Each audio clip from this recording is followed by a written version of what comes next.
Kia ora. It is looking like a very wet and windy start to 2018.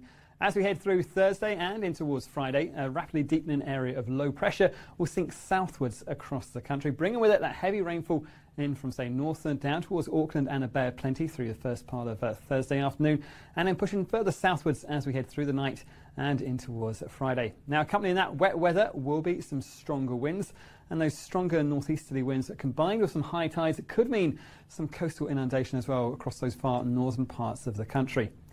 Now, in terms of the wettest spots, we have those severe weather warnings out for the likes of, say, Northland, Auckland, the Coromandel, the Bay of Plenty. You can see on this rainfall accumulation chart, those purples showing the heaviest rainfall in through the Bay of Plenty, those central parts of the North Island, and also in towards the likes of, say, Mount Taranaki as we go through Thursday afternoon and towards Friday.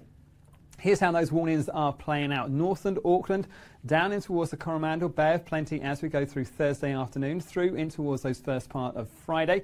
And that watch out for pretty much the entirety of the western side of the North Island as we go through Thursday as well, through into the early hours of Friday morning.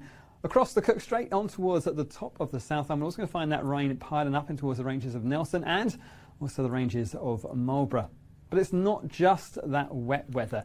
We're also going to find some stronger winds as well. If we zoom in a little bit closer towards those northern parts, you can see that centre of the low pressure out towards the western side of the country, and those stronger northeasterly winds ahead of that next feature running down and across us as we go through Thursday night time and through in towards Friday. Gales, perhaps even severe gales, as we head through the next few days or so. Not just up in the far north, we'll find them pushing down further towards the south as well.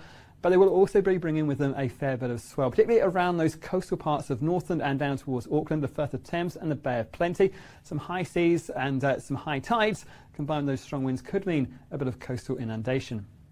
Now, in terms of our warnings, we have that severe gale warning across the far northern part of the country. Pretty much everywhere from, say, Taranaki right the way up towards the Bay of Plenty northwards.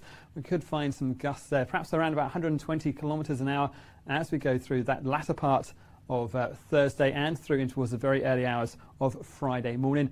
As for the likes of, say, Wellington northwards, we could well find some stronger winds for us as we go through Thursday night and in towards Friday.